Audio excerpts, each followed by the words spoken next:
All right, welcome everybody to episode 3 of the Near Mid Hockey Card Podcast. I'm your host, Elan Dubrofsky. Joining me is your other host, Ryan Krieg. Hey, Ryan. Hey, how are you doing? Really excited to get into this episode, and we're going to kick it off by talking about our fantasy hockey game. Yes, sir. Yeah, by the way, episode 3. All right, just like that. We're like veterans here. We've already done 2 in the can. We got a third one coming right now, and I feel like before we know it, we're gonna have a year of hockey card podcasting under our belt, and it's been a blast so far. Thanks to everyone who's been listening.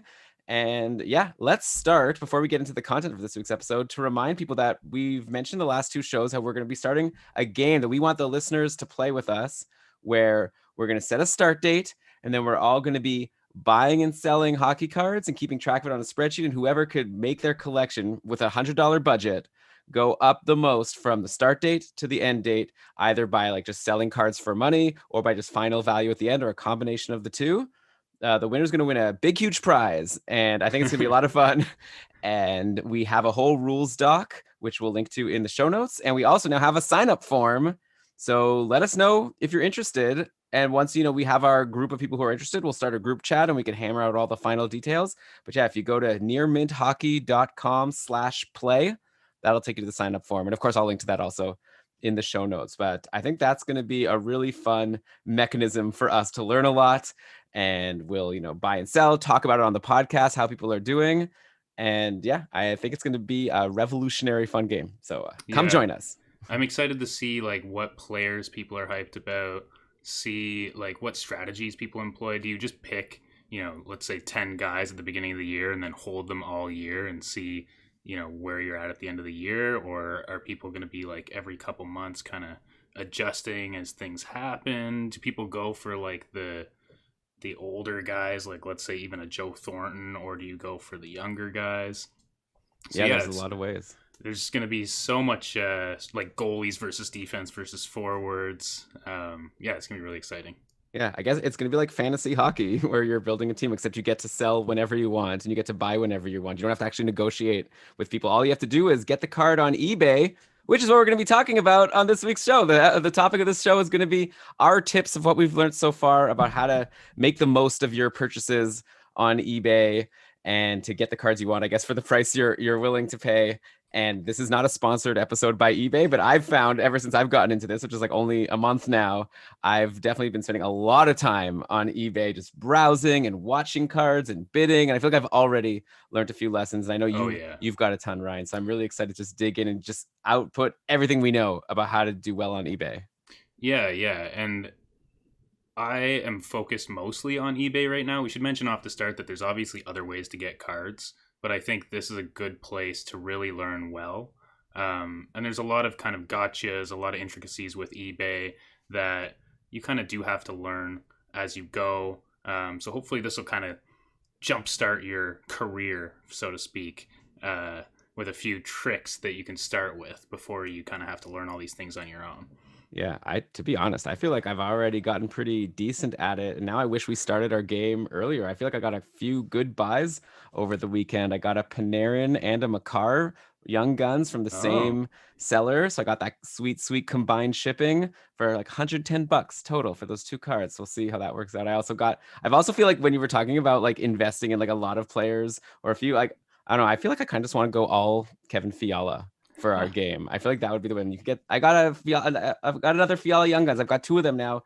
So one I got for $4, or maybe it was well $6. I don't know. It was very little. then you can't go all Fiala because one of the rules is you can only have one copy of each player. Oh right. Okay, I got to reread the rules before we Yeah. start. But okay, we'll talk it through with everyone who plays. But yeah. Anyways, enough about my boring purchases or acquisitions, because I believe you have a story of a recent card that's come into your collection that was pretty exciting. I do.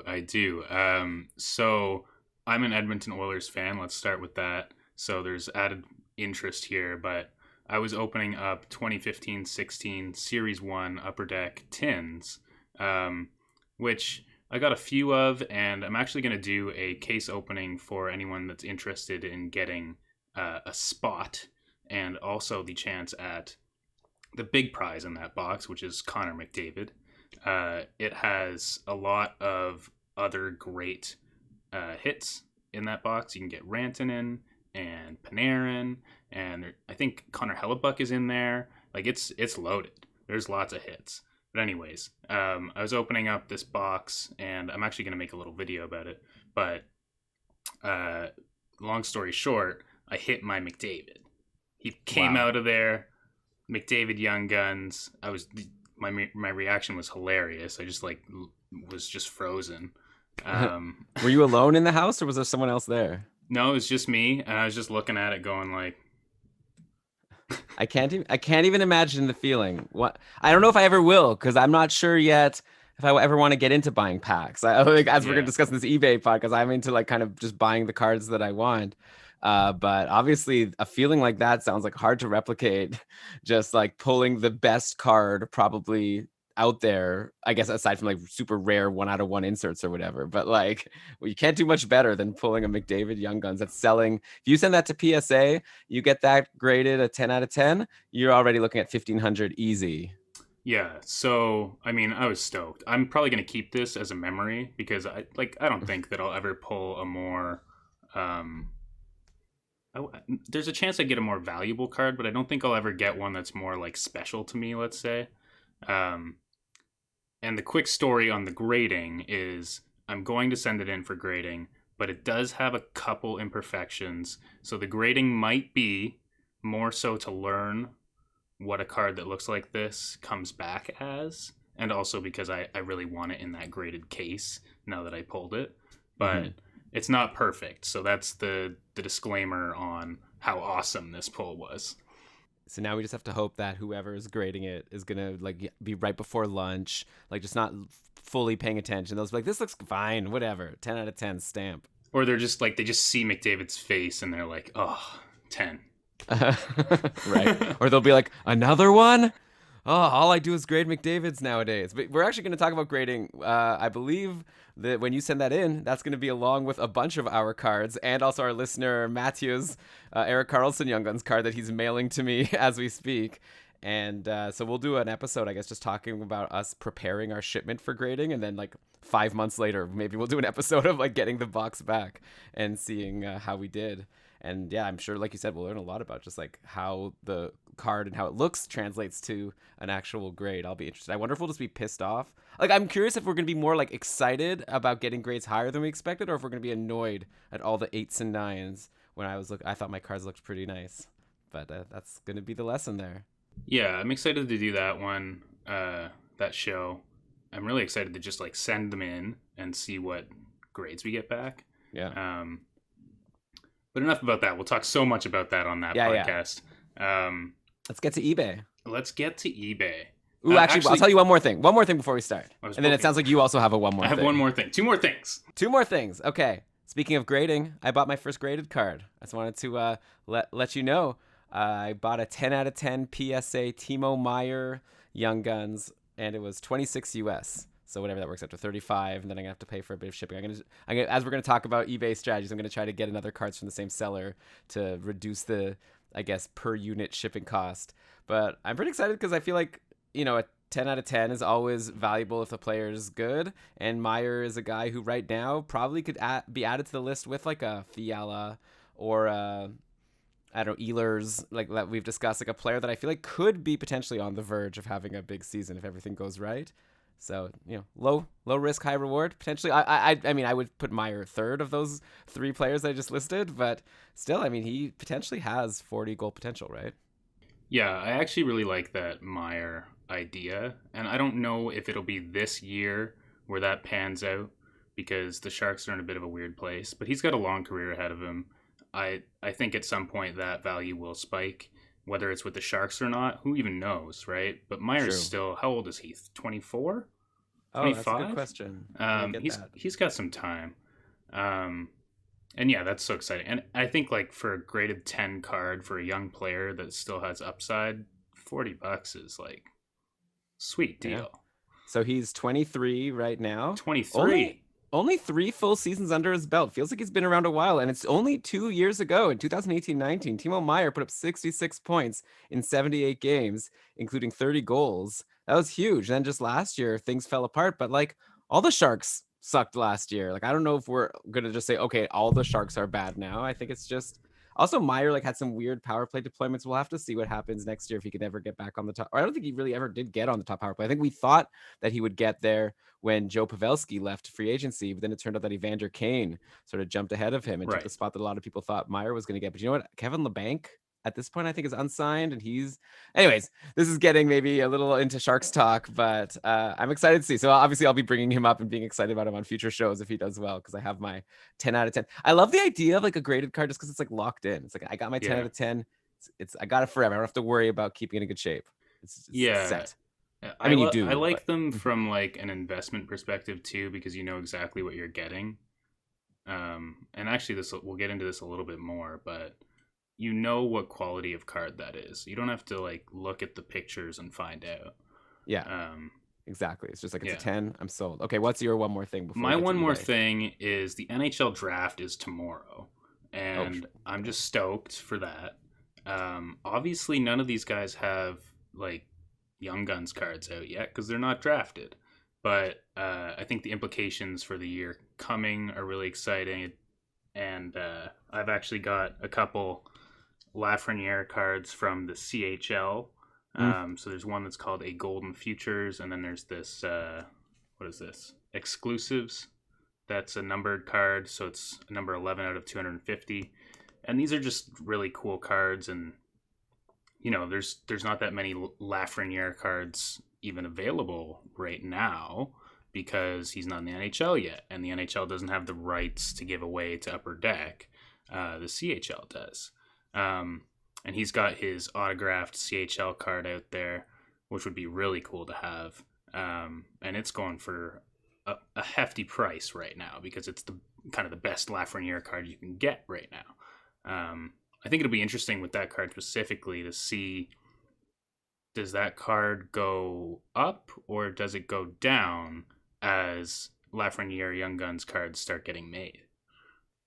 yeah, there'll definitely be something to follow, right? Because to me, like what jumps to my mind is like now is a good time to sell that card because probably people are super excited to just get a Lafreniere card, and maybe not now to sell, but maybe like after the draft, you know, as the season's Yeah. approaching, everyone's getting hyped. Like Rangers, like quotes by Artemi Panarin being like, this guy's looking like the best teammate I've ever had. And, you know, like whatever, like all these good news bites, then maybe that's a good time to sell. But I would be worried that once the actual Young Guns and other Upper Deck cards come out, jerseys and whatever, people are like, I don't want these CHL cards. I want the ones with him in the Rangers jersey. And maybe at that point, the value goes down. Though, of course, if he like does as well as everyone's expecting, then maybe that helps buoy it Right. as well. But like, yeah, it's tricky, but clearly that card has value right now. Like I'm seeing it sold recently on eBay, 104 if it was a 9.5 on Yeah. Beckett, or like $40 not. So that's cool. But yeah, I think for me, I'm still sticking with just Young Guns for cards that I'm interested in. Just because, like, I don't know if my brain is capable yet of like thinking about all the multiple dimensions of different types of cards. I feel like it's really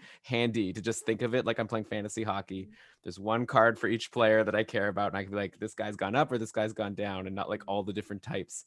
Yeah. Like even with Young Guns, I've been seeing these like exclusives Yeah. versions of the Young Guns which sell for more, which look like the exact same card except it says the word exclusive on it. Yeah. There's And exclusives. There's high gloss. You can even get. There's a McDavid Young Guns, the same card but with his autograph on it. yeah, well, obviously that's a whole other story. Yeah, the autographs. We'll definitely have to do a show about autographs also. But Yeah. this is really funny. Matthew just sent us a picture of a card from 2013 of Lafreniere where he's like a little kid. This looks like not even a teenager. How does this card even exist? Lafreniere International Quebec Hockey Pee Wee Tournament card selling for $99. I kind of want to That's buy it, but incredible. I also just feel like I don't want to buy pictures of like little kids. I don't know, something weird about it. Like I think that there should be a cutoff. But Yeah. I mean, there's only going to be a few kids out there that have cards that early because it's like McDavid and Lafreniere and like maybe a couple other guys that are like phenoms from the day they were born. yeah, And people have been talking about them since they played like Timbits hockey. Yeah, it's pretty wild. I remember what we once had Daniel Negroni come on our Keeping Carlson podcast. He's a Ah, poker player, and he was talking about how he's in some dynasty league where he's like scouting players in these like, 14, 15-year-old leagues because they're like so super deep. And he's got like scouting reports on different players. And to me, it's just like, I don't know how you even could get this information in order to do this scouting. But right. obviously, for some of these players, we've known about them for a long time. But Yeah. okay, I guess we'll obviously talk about Lafreniere. I'm still very excited for the actual season to start and for us to really be looking at really dynamic things happening. But for now, we're still building the basics. And like you said, the big basic thing that at least I've been doing so far to get cards is to buy them on eBay. I basically been using eBay and Kijiji. So I don't know if we want to do another episode about Kijiji, but that's a whole separate. That's just like you got to message people and I guess try to negotiate or something with eBay. I assume by now everyone probably knows how eBay works, right? But just for the quick summary, the most basic thing is just an auction, and you've got some starting price, and then people can bid, and there's like a time limit. And when the time is out, like that's it. Whoever has the highest bid at the time that the time runs out, that's who gets the card. There's no like the time doesn't increase if you make a bid. It's not like, oh, okay, 10, 9. Oh, got another one. Okay, 10, 9. So it's not like an auction like that. The time runs out, you're done. eBay has this feature where you could put in what your max bid will be. So like if you have a card that's at like 99 cents, and so they have a default of like what the increment is for each bid. So let's say if it's 99 cents, I think it'll be 50 cents for each incremental bid. So if I put in $10, I'm like, I'm willing to spend $10 on this card. eBay will actually only bid $1.50 for me.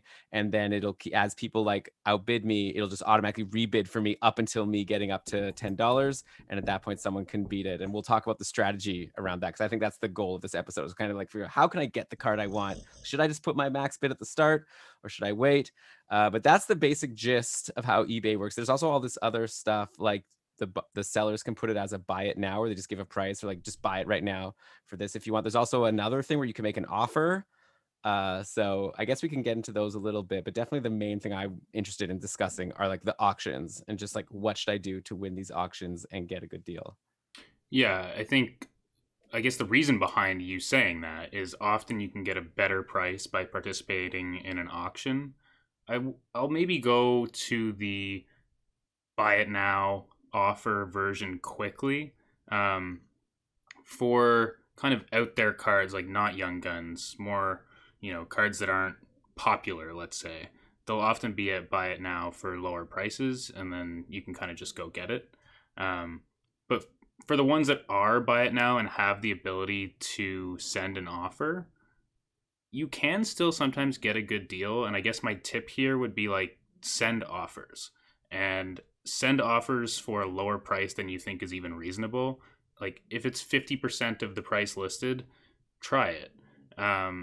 Sometimes people have crazy prices listed and they're just hoping to sell it at that price, but they'll actually accept an offer much lower, or they'll come back with an offer kind of in the middle. And as long as you know your prices, you might end up getting the price that you want or a price that you deem fair or better than fair. Yeah, that's a good point. I have had it happen where I've made an offer for too low and they have come back with like a 10% off of what their original price Yeah. was, which I haven't accepted. Actually, you know what? I did accept one offer a few weeks ago. Now that I remember, it was a Brady Kachuk. I think in the end I paid like $20 Canadian for it. But that one actually I didn't even make an offer. This was an interesting thing. I just like clicked to watch it.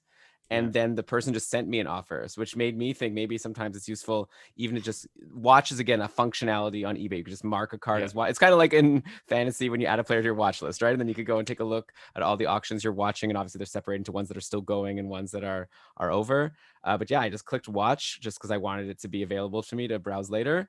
And then yeah, I just got a message like, hey, do you want the card for this much? I think it was like listed for like $40 or 30, and then I watched it. And next thing I knew, I got this offer, and I took it, and now I'm hoping that the Sens get Quinton Byfield Ooh. somehow at third so that he can center Brady Kachuk, and that could be a really nice top line. Yeah, so actually watching cards is one of my best tips. It does a few things for you. One, you kind of collect what you want, and you can even sub-collect. You can put the watched cards into folders. That's kind of Oh, like an expert move. But the two main things that watching a card does is, as you said, now you can get offers from sellers because they only have the ability to put out offers if someone's watching it. So if you watch something, you might get an offer for a lower price just by watching it. And the other thing is your watch list becomes kind of your like to buy list. because you can, on the app and online, you can go to the things you're watching, sort them by when they're going to end, and see, okay, this is when this card's auction is ending. So you kind of understand when you need to be available to bid if you want to be there. And the other amazing thing, and I guess even before this, is like download the app for your phone because it's amazing. But if you're watching something, your phone or even email, if you choose that direction, will notify you, I think, at the 24-hour mark and the 1 hour mark of the auction ending. So you'll know, oh, the things that I'm watching are about to end. So you'll be kind of prepared for that end game of the auction, which is a pretty important moment. Yeah, I'll be honest. I've got like 7 pages right now of my watch list of just Right. like I've just brought it up now. There's Andrei Svechnikov. Sometimes I'm also watching cards that I don't plan on buying just to like see because I'm curious to see what the Yeah. prices are going to be. So like there's a Svechnikov PSA 10 with a minute and a half to go. How about before I tell you how much would you pay for a Svechnikov Young Guns PSA 10? Well, I mean, I have a Svechnikov ungraded that I'm going to get graded PSA 10, so $0. I'm just kidding. I actually don't know what that would go for. I would guess the value is 150. Yeah, so you're in luck if you get your 10 grading on your Svechnikov card because it's already at 177 with Ah, actually, you know what? The app is better than the site because now I'm here and it's sold. It wasn't counting down. How do I see now which one's okay? I'm gonna find out for you next time you're talking how much it ended up selling for because that's another yeah, thing you notice in these auctions is like there's usually a lot of activity right at the end. So if yeah, it was at 177 with a minute and a half left, I wouldn't be surprised if it ended up selling for 200 unless it happened to already be, like at a level that was too high for everyone. But usually when there's like a lot of bidders, that means that there's still people who are interested in it. And right. yeah, okay, I'll check now while you talk. Yeah, the app is honestly essential if you want to be on top of auctions ending. It is vastly better. The website has some good things for, doing advanced searches, and sometimes it can be faster to work on ebay.com on your computer. But the app it's a really, really, really nice app. Yeah, it Um, works really well. And yeah. I like it updates. You could be on the auction, by the way, can you see it was 210 was the 210. final price. Okay, So so I was off by a bit. I feel like I was looking at those mid playoffs, and they've probably gone up since then. yeah, everything seems to be going up. Like, this is a good time. Either it's a good or bad time to get into it. I don't know. We'll have to see if like are things at a peak right now, or are these prices just going up and up, and next season it'll explode. Because I feel like this whole hockey card genre, I mean, that's why I'm back in. I'm just a follower, right? I'm not a trendsetter. So it's like clearly this is a hot thing. Now I've gotten in on it. And am I too late? Because this is everyone's gone in. Now is gonna be a bubble that bursts. But I don't know. I don't think so. I think like the season's gonna start and people are gonna get really excited and we're going to see a lot of fluctuations, which will be fun. But yeah, the Svechnikov goes for 210. And what's nice with the app also is when you're on an auction, like as there's a new bid, it like vibrates. If I'm watching it with like a minute left, Oh, then like every time like a new bid comes in, it like vibrates and I see the price change. And I'm like, so I could keep because we'll get to it maybe right now even. I think that one of the best strategies is to snipe and you're trying to like get your bid in right at the very end with like 2 seconds left. So it's nice to be able to watch it from like I'm watching the countdown from like 60 seconds and I see it going up and I'm ready. So, then I also know if like it's not worth it because it's already gone higher than I was planning on sniping. But should I get into I've done some research and yeah. I I'm ready mean, to yeah. I just want to first say that sniping as a concept works so much better when you're talking hockey cards than other cards of sports. Really? Because sniping is a hockey term. Okay, yeah, there you Like, that's go. great. Like, how amazing is that? Yeah, Anyways, so you get yeah. if you're not able to play hockey, you could basically be playing hockey by bidding on auctions last minute and sniping cards. It's Yeah. the same thing. Same deal. Yeah, so obviously when I first got into this and was trying to get all the cards I wanted, the most obvious thing to me was just okay, there's a Carlson Young Guns.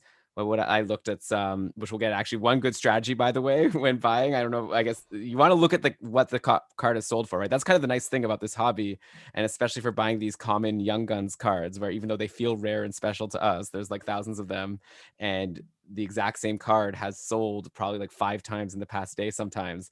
So obviously you want to like come up with your idea of how much you're going to bid.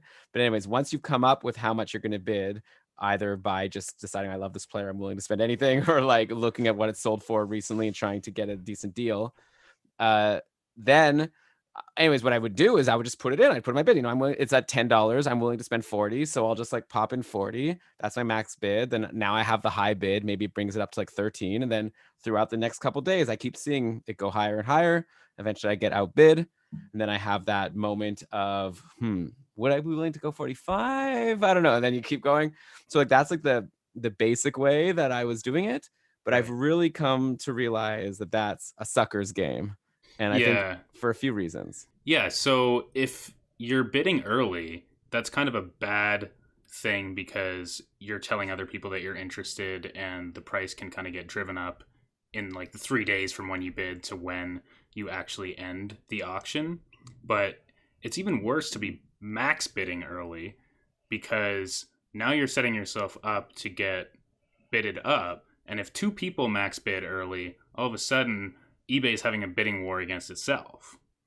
Yeah, exactly. And then before you know it, you've been outbid. And I think that the way human psychology works is the more time you give someone, like the more time they'll convince themselves that they're willing to spend more on the card, So it's like, I put my max bid at 40. Let's say someone gets to 39. Let's say someone else, let's say you thought the bid that you were most willing to pay was $38. You put in 38. eBay all of a sudden outbid you with 39. I'm back in the lead. You might think to yourself, you know what, if I was willing to pay 39, you sleep on it, and then you're like, yeah, if I was willing to pay 39, you see it in your list. eBay's messaging you, by the way, being like, don't let it get away. Only an hour left. Your high bid was 39. Maybe you can get it. And then it's like, well, if I was willing to pay 39, why won't I pay 41? And next thing you know, the person bids 41. And then now you're in the same situation. Right. And it's like, maybe if that person had the high bid at like $35 with like a minute left, and then you just come in and snipe it at the 40 that you were willing to pay, maybe like that person doesn't have time, especially if you do it with 1 second left, that person doesn't have time to like reconsider what their max bid was. And so there's actually a term that I found from reading up on this called nibbling. And there's people who are like nibbling, and there's nibblers who are like doing like $1 at a time bids. And it's like, you want to let other people do the nibbling, bring up the price, whatever they're willing to do. But why would you keep making the price go higher and higher? Just like come up with what you're going to pay.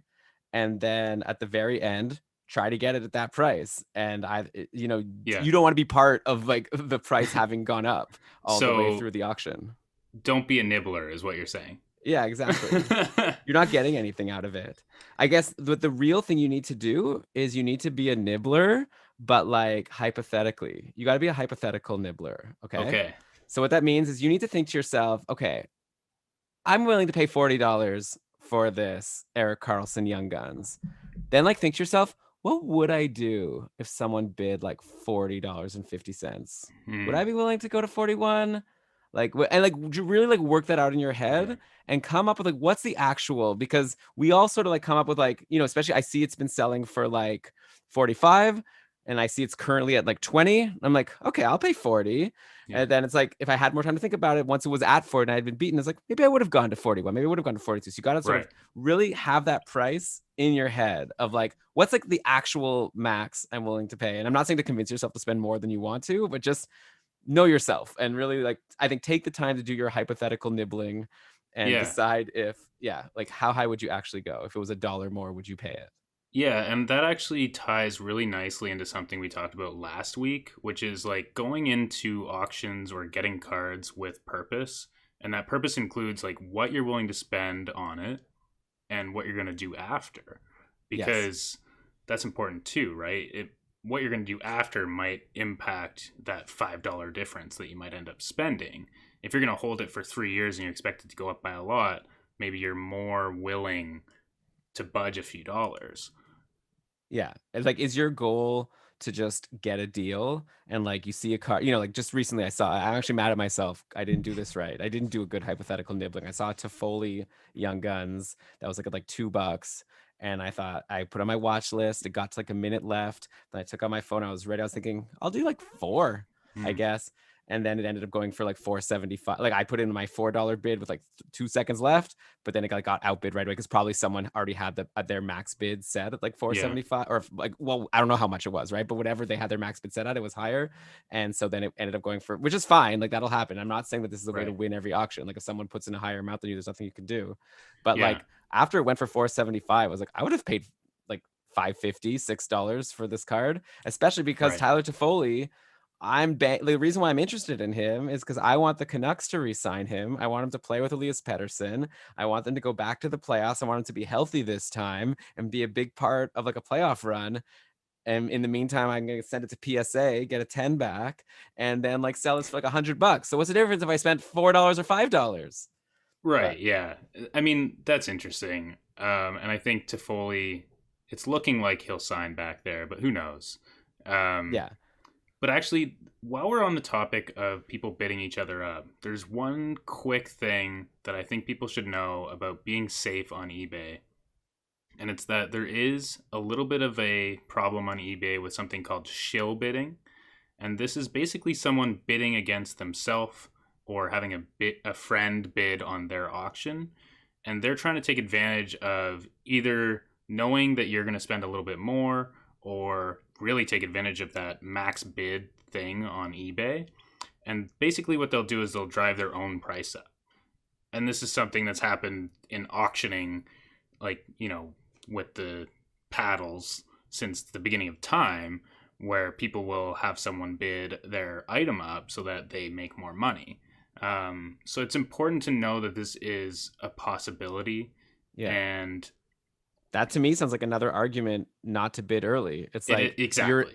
you're immune to that if you snipe at the end, Yeah. drop in with the amount you're willing to pay right at the end. Then if it's not high enough, then fine. If it is, you'll get it, and Right. you're not like helping drive up the price all the way throughout. Yeah. And I think kind of another thing here is like if you're bidding on $5 to $10 cards, you have to be less worried.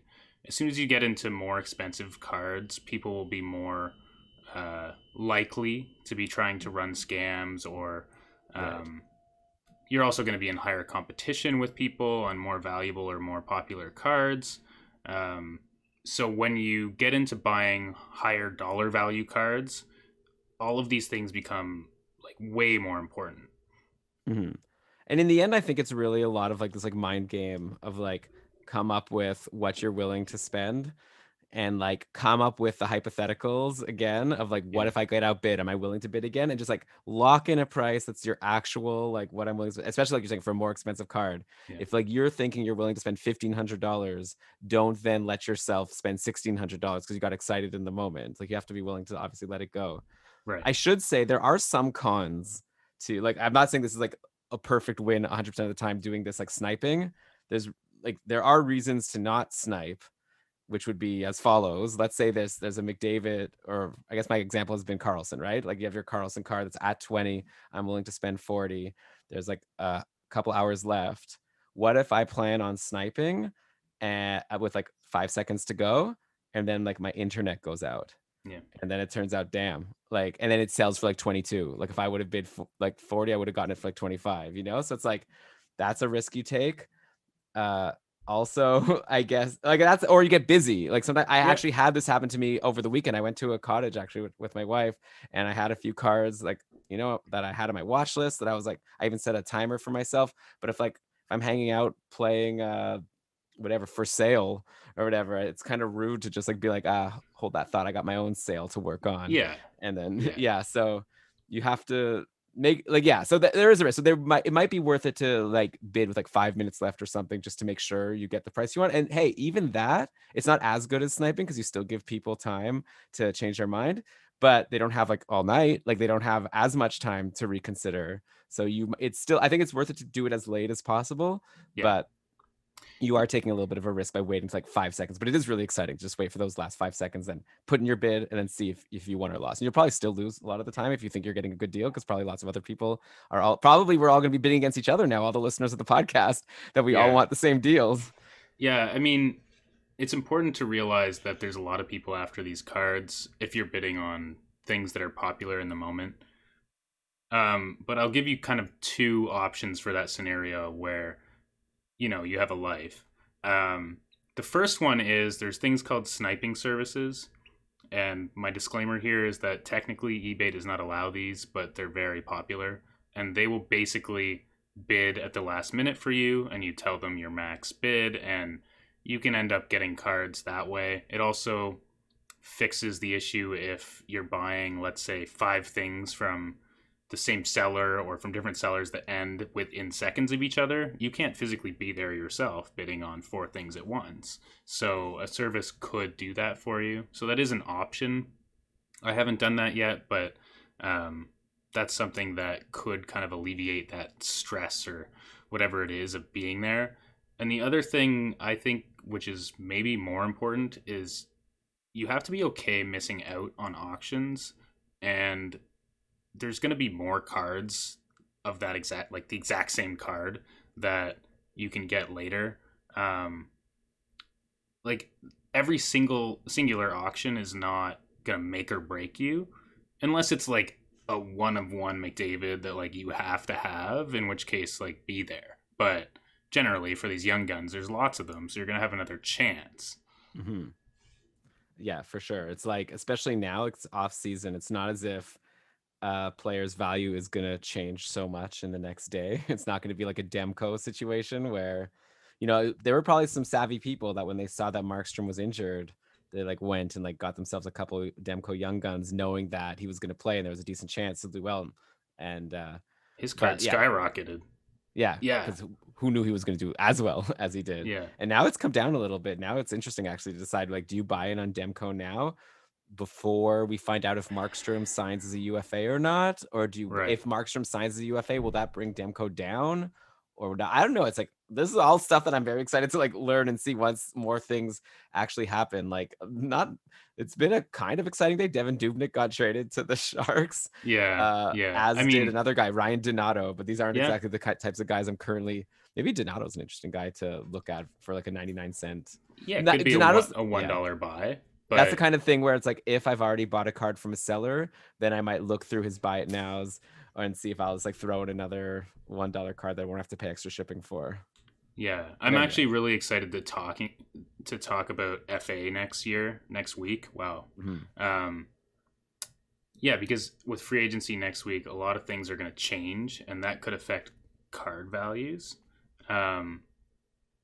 But I think what you were talking about there, you should expand on a little bit, which is when you buy a card from a seller, that seller has more things to buy.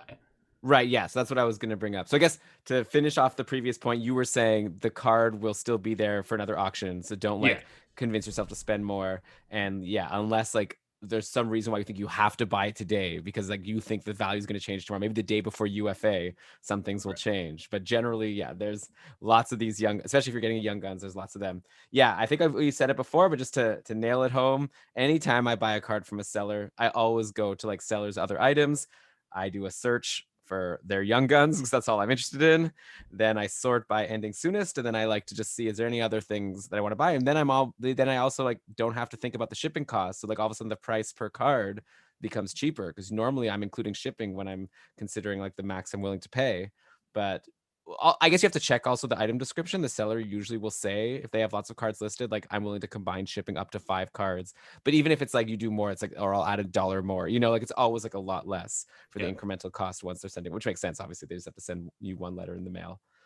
So yeah, that's definitely something that I always like to do to see if there's any other good deals I can get for free shipping.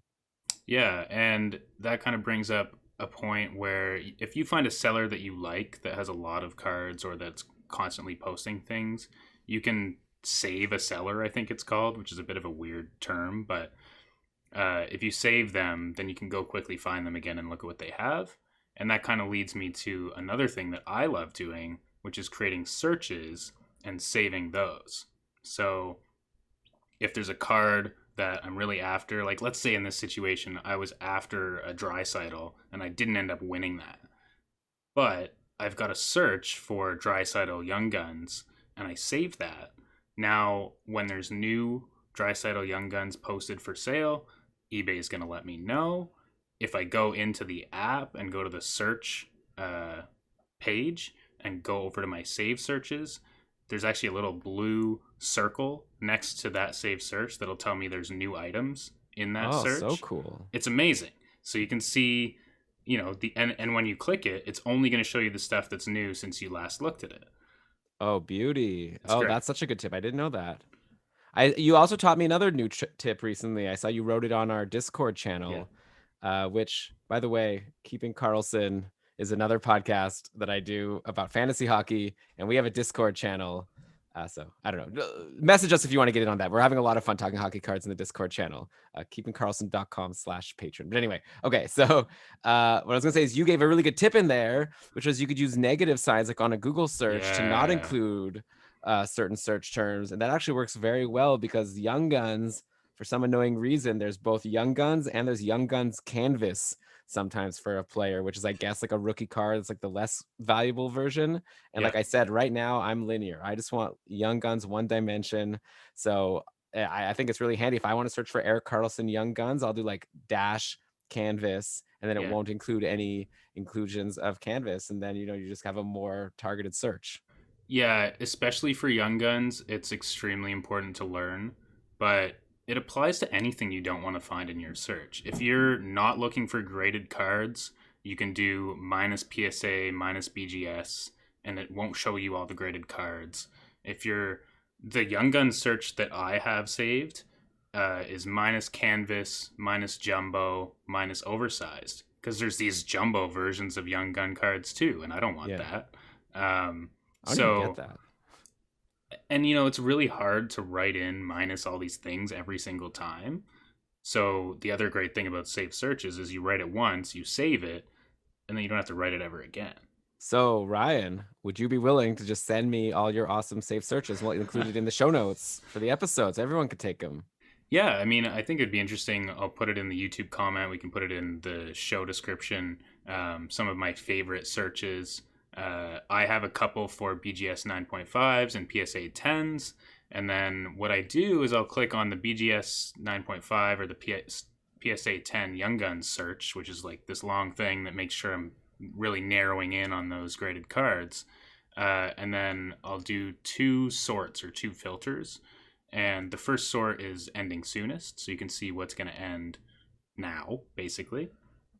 And then I'm the kind of guy that I do kind of like to see what the buy it now stuff is going on. So you can filter by buy it now, and then I'll look at newly listed to see if maybe someone listed a card at a price that is just absurd and you like just have to buy it now because it's way below market value, which does happen. Or I'll go to buy it now and go to sort it by the lowest price. So that's more applicable if you're looking at a certain player. Then you can see like what's the lowest that this player can be bought for now. There's just such great tips. I feel like I wish I was writing this down. Like, okay, so I definitely you can watch. But I have two more on this line of thinking. There's one toggle where you can say that the seller basically allows for offers. So that's important if you're like wanting to make offers. And I've forgotten the other tip. So yeah. Because I interrupted you in the middle there just to compliment you on these lists. Well, okay, yeah. Well, so I appreciate the compliment.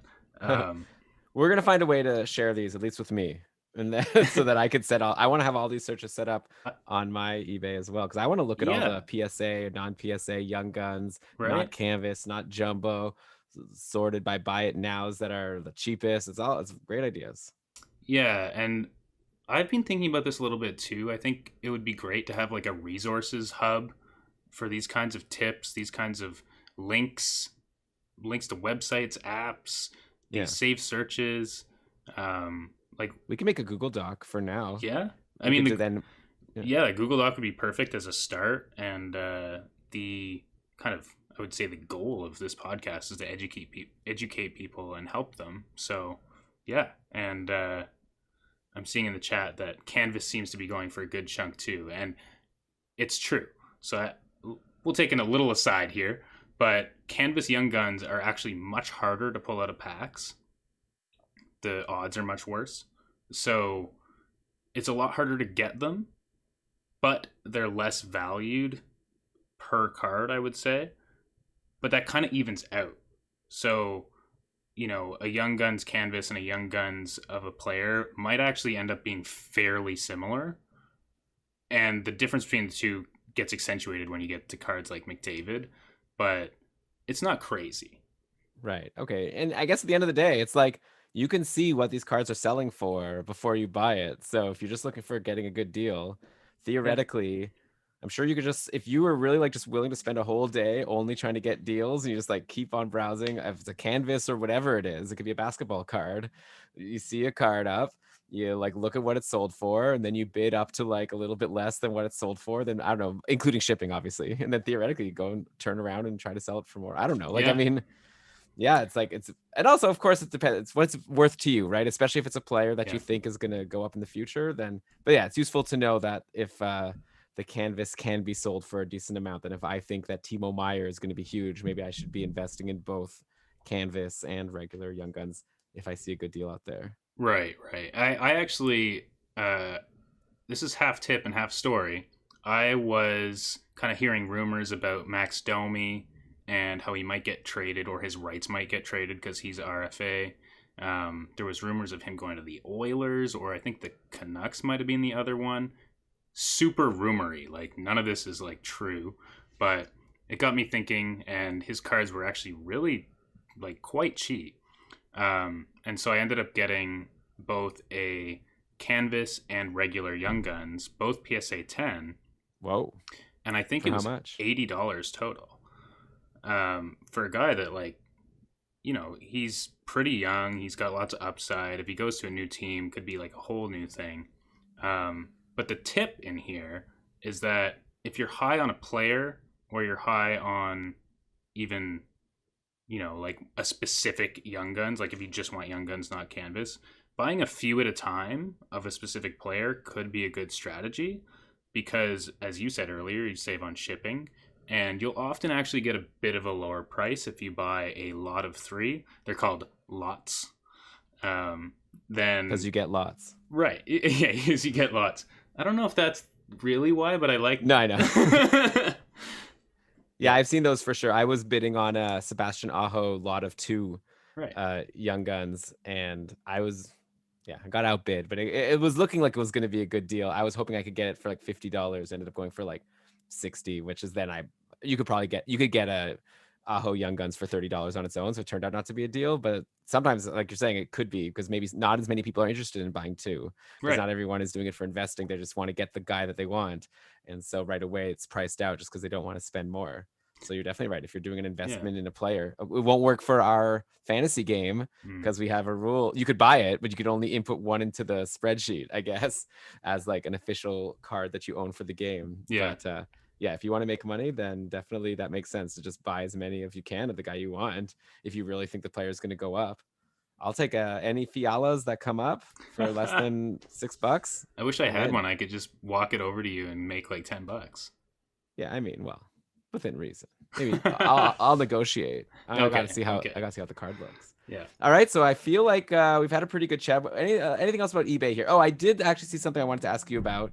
When I do sort these cards by how much they've sold for, sometimes you have a buy it now, and Yeah. I see a buy it now price that it's sold for something that's like I feel like it's did not sell for that price. It's so high. Yeah. So what's going on there? Why are there like generally what I do is when I'm sorting to look at like the recent selling price for a card, I usually like filter and say only auctions just so I can Yeah. be confident these are actually things people bid on. Because I don't know, there's something going on with these buy it now prices. You know what's going on? Yeah. So maybe before I tell you the answer, to find the sold items on desktop, it's pretty easy. It's on the left. You scroll down, you check the thing that says sold, and it'll show you all the things that have sold in the past 3 months. On mobile, you go to the filters, and you actually have to hit like show more, and then it's in there. Right. So that's how you get to go see all the sold items. And one key thing to remember when you do that is to then sort by ended recently so that you get the most recent prices first. Because if a card has been changing over the last 3 months, you want to know what it's been selling for in the last week versus 3 months ago. And sometimes it'll actually sort it by best match first, and that kind of doesn't give you a good idea of what the value is today. So those are good tips just for making sure that you kind of get a better idea of the value. Um, But then to your point, you will see auction and buy it now in that list, and I keep them both there.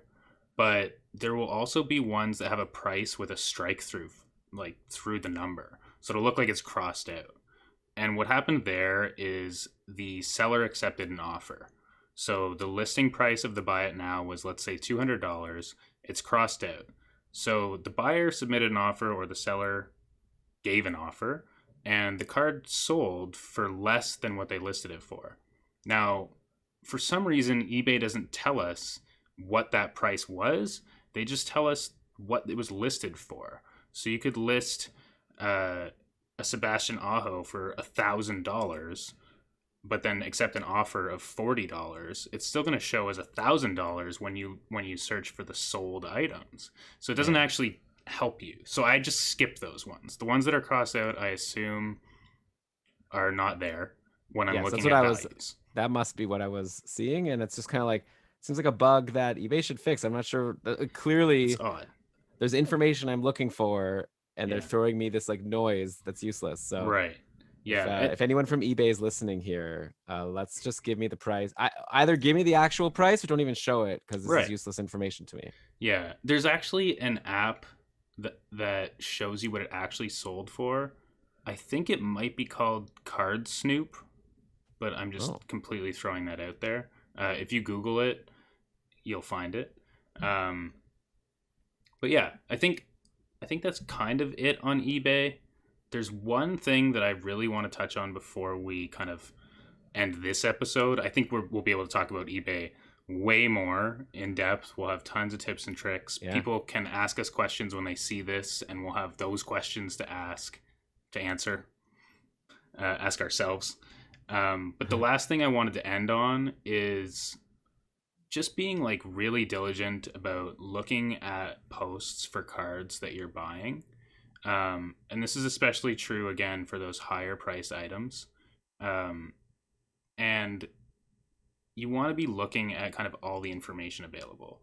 If it's an ungraded card, you want to be inspecting kind of everything you can about that card to make sure it looks like it's in good condition. One interesting thing about that is people can upload blurry photos, or they can upload photos you can't zoom in on. If that happens, just don't buy it. Like, I just steer clear of anyone that has anything kind of suspicious. If in the photo, in the posting, if anything's suspicious, just steer clear. It's not worth it. People on eBay are trying to get away with little things to get you to buy things that aren't as they seem. So that's super important. On that note, you want to look at the seller ratings, make sure they have a good rating, and lots of things sold. If they have negative reviews, read them. Make sure that there's nothing fishy going on there. Always read the description of the cards, because sometimes they'll hide stuff in there that's like, I don't know, it could be like corners like really badly dented. But they like maybe cut off the corner in the photo or something.